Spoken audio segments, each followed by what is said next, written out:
Hey YouTube, Rando here.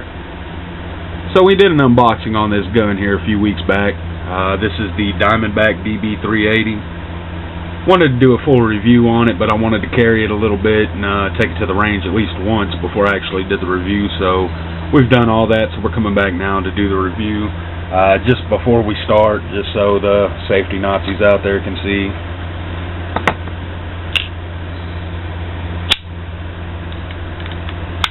It is empty. I pulled some specs on the gun itself. Couldn't find a whole lot, but I did find a little bit. Weight on this gun is right around, now they say around 10.1 ounces loaded. Unloaded it weighs 8.8 ounces. It's got a 2.79 inch barrel, 5 1/4 inches overall, 6+1 capacity, 6 in the mag, 1 in the barrel. Has a 4.5 pound trigger pull, which we'll get into it in just a minute, but I find it a little bit heavy. Comes with a flat mag, so it just runs straight across right here from here to here. Or you can get it with this finger extension mag, and that's what I did. I wanted something a little beefier. It doesn't help much, but again, we'll get into that in just a minute. Distance between the sights here to here is 4 inches. According to the factory, this is a micro compact. I call it a pocket pistol. They call it a micro compact. 380, made entirely in the USA. Features a zero energy striker firing system with mechanical firing pin block. Okay, let's get rid of that. It is a nice little pocket pistol. It's really small. I think the fit and finish leaves a little bit to be desired, and I'll just show you real quick what I mean by that. I bought this gun because it breaks down like a Glock, and when you break it down, the internals of it look like a Glock as well. But if you see, you can see light there.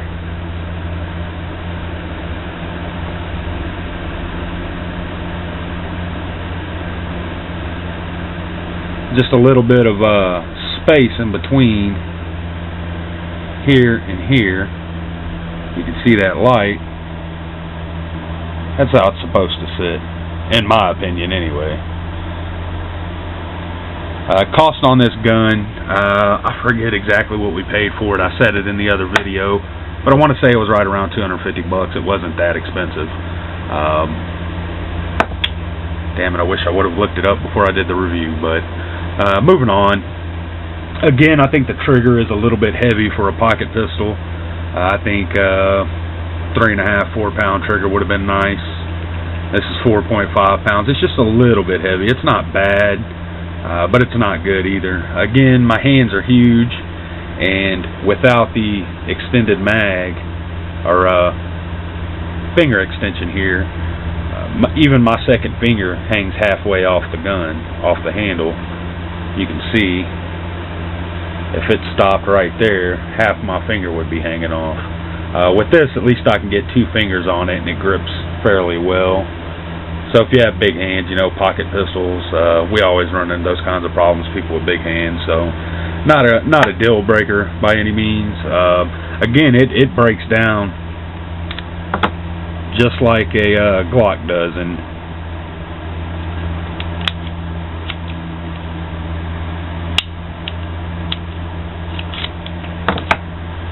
so the slide pulls apart just like a Glock.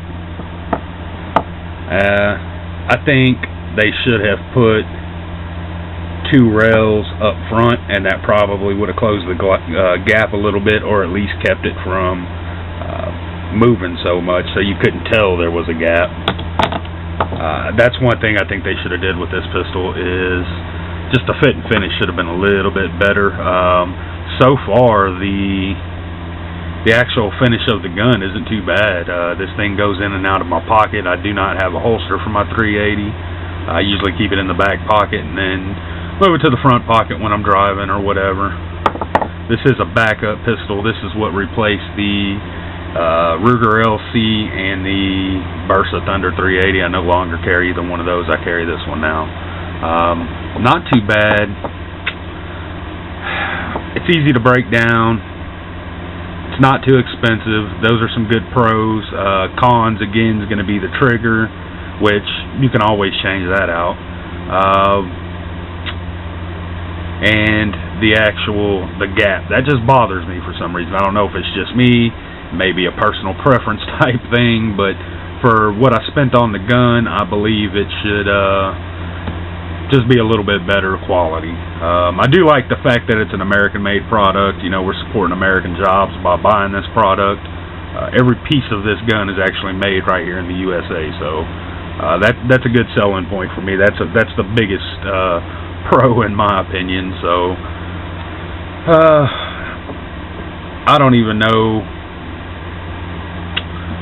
what I would rate it if I could rate it. I don't know enough about guns to rate the gun, so we're not going to do anything like that. But if I had to, I would say, you know, 7 out of 10, 6 out of 10, something like that, roughly. And don't quote me on that. Like I said, I really don't want to rate it. I need to learn a little bit about the firearm itself a little bit more before I did anything like that, and I would like to run at least 1,000 rounds through it before I did anything like that. So we're going to try to do a shooting video with this. We're going to attempt to go back out to the shooting range here soon.